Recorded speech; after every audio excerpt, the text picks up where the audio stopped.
Hello.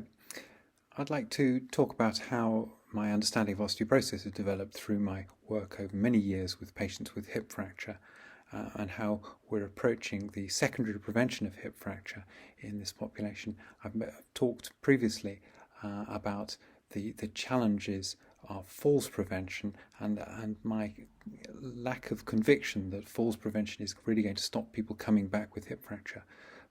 Falls management is a great way of improving people's quality of life and getting them out and active and doing more, but I don't think it necessarily translates into the prevention of falls and the prevention of fractures in particular.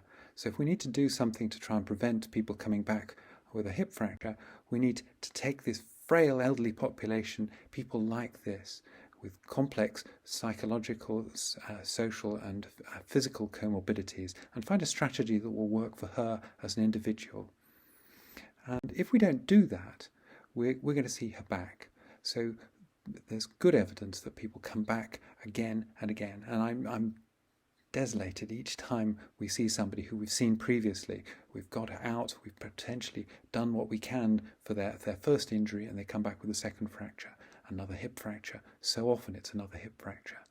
So previous studies have shown that we get about 2.5% of people coming back within a year, and those figures just continue over time.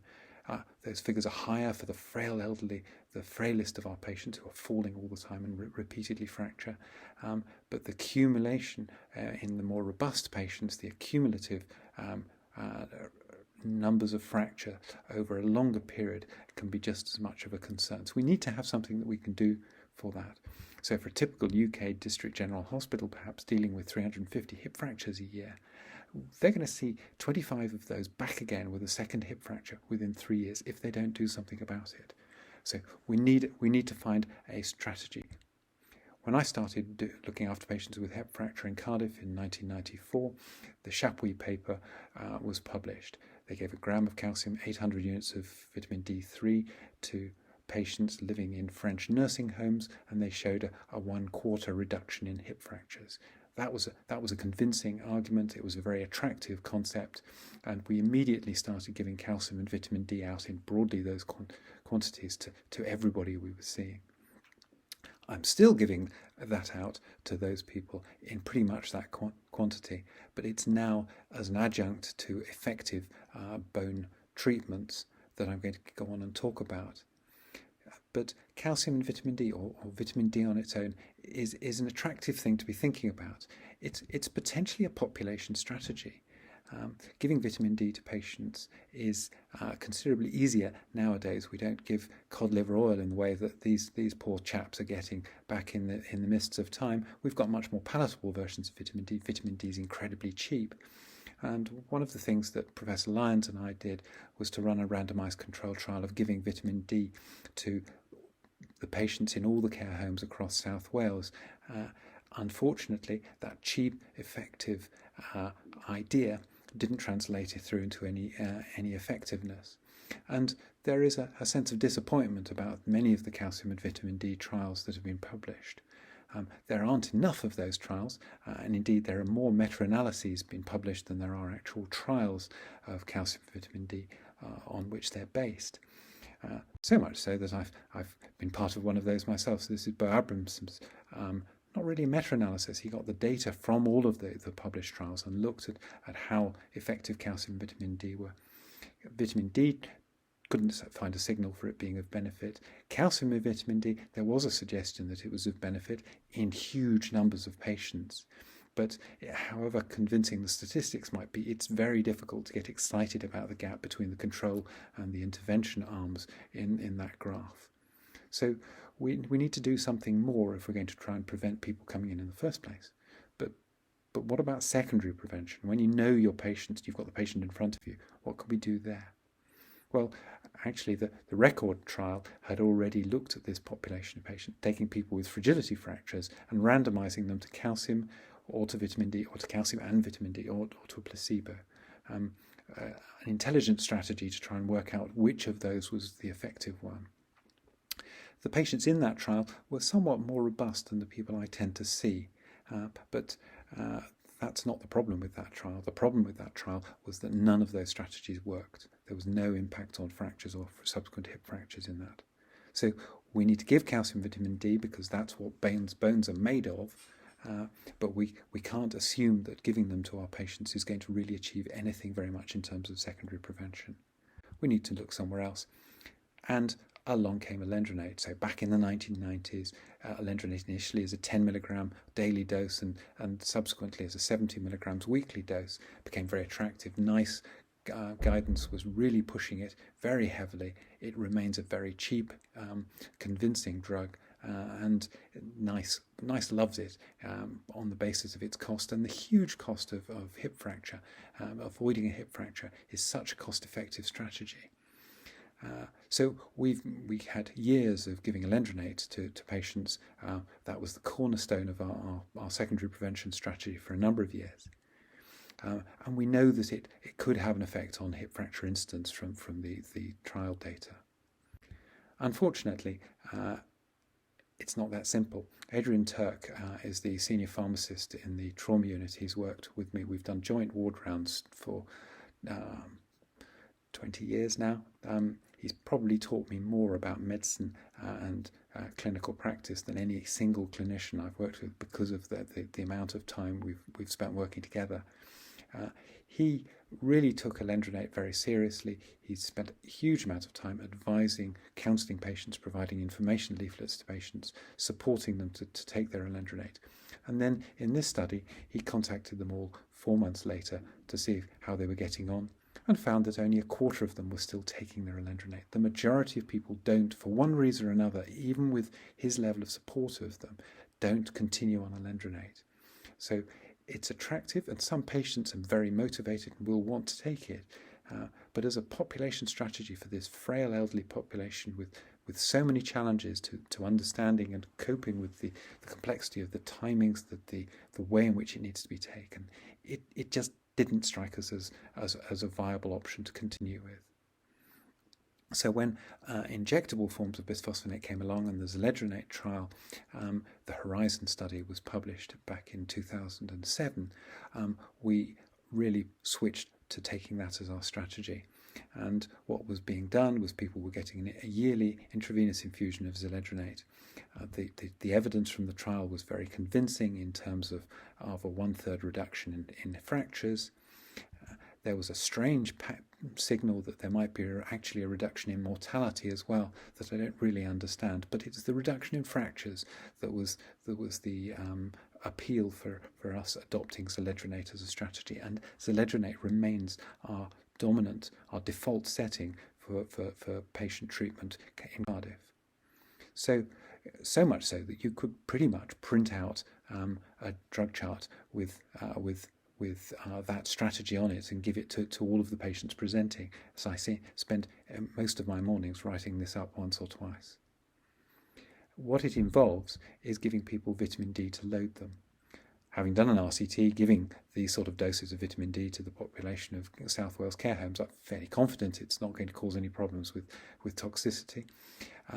It's cheap, it's palatable, it's non-toxic, so we give it to everybody. If people are coming on vitamin D, we'll probably still load them up with vitamin D, just so we're sure that their vitamin D levels are up.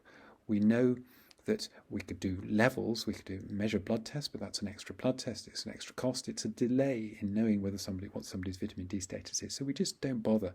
We put people on vitamin D on admission. Indeed, I don't. The orthopaedic house officers, the orthopaedic juniors, are taught as part of the clerking protocol to start people on vitamin D on admission. Just trying to encourage orthopaedic surgeons to remember that secondary prevention is something that they can influence and should take seriously. What we write up is 25,000 units of vitamin D each day for the first week. You could give it all in one dose, but if you write a single dose on the drug chart, there's a risk it's missed because somebody's nil by mouth around the time of theatre. So we give it over the course of a week, and are confident that over that time people get at least 100,000 units of vitamin D, which we know is enough. We then need to continue it in the long term. So once they've been loaded, had the benefits of vitamin D loading, we need to continue it, and we give 1,000 units a day in the long term. unless patients are deficient. So if somebody's dairy intake is less than around a pint of milk's worth of calcium a day, then we'll put them on a supplement combining 1,000 units of vitamin D with a gram of calcium as a long-term treatment. And then we aim to give them an intravenous zoledronate infusion 2 weeks later. That 2 weeks is a bit of a movable feast. If somebody's going to go home, they're more robust patients who are trying to get out of hospital earlier, then we might move it a little bit further into the second week. If somebody's about to go home, we try not to give a zoledronate infusion to somebody on the day of or the day before discharge, just in case the few percent of people who get the acute inflammatory flu-like illness after the first dose of zoledronate, we didn't want that to disrupt discharge plans for them. So in some patients we'll need to bring them back to clinic to give them zoledronate after discharge, but in the majority of people we're getting it into them during their time in hospital. And we're just doing it the once. We know that a third of the patients who we discharge with hip fracture will unfortunately die within the first year.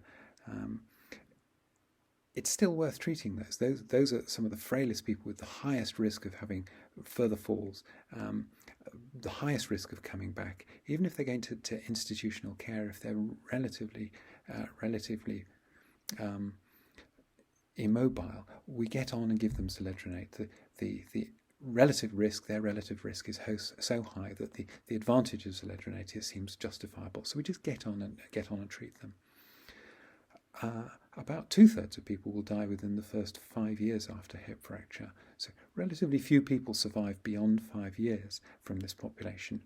And though in the Horizon study the zoledronate was just being given once a year, we are giving a single dose during their time in hospital with us, because subsequent analyses of the biochemical effects of zoledronate show that the effect in changing bone modelling and bone protection, the biochemical effect lasts for a number of years. So our approach is that as a population strategy, a single dose of zoledronate during somebody's time in hospital gives them lifetime protection in many cases. Practice around the country isn't the same as that. Practice around the country is hugely variable. If you go to the National Hip Fracture Database, www.nhfd.co.uk, you can look at the way in which practice varies around the country. The drugs that people are on in different areas vary, that the approaches taken by their orthopaedic, orthogeriatric teams in hospital and the fracture liaison services subsequently vary enormously. In terms of injectable therapy, and the dark blue lines on this curve are zoledronate therapy, you can see there's enormous variation in the amount of zoledronate being used in the 170 different hospitals pictured. Many hospitals using zoledronate in no patients, but substantial numbers of hospitals now using it in a huge number of patients. Our hospital, we've been as high as 60% of patients getting a zoledronate infusion during their time in hospital, and we're not alone in that.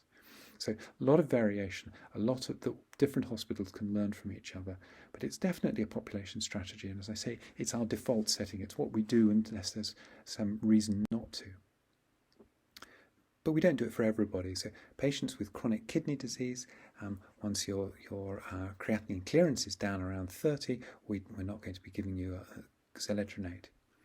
And I say creatinine clearance advisedly. I don't look at people's EGFR. The EGFR is a dangerous number for hip fracture patients. We know that their weight is lower on average than the typical older person. They tend to be much older than many of patients in hospital. The EGFR gives you a falsely reassuring result. On average, the EGFR is about 15 mils per minute higher than the creatinine clearance for the hip fracture population. So you need to go away and calculate a creatinine clearance for each individual to give you a sense of how you can use these drugs and other drugs during the time in hospital.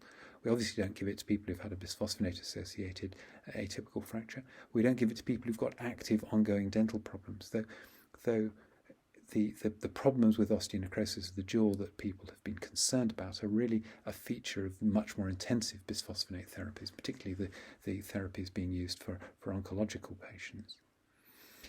And then we can't give zoledronate to people if we're not convinced they have osteoporosis, or that or we're suspicious that they don't.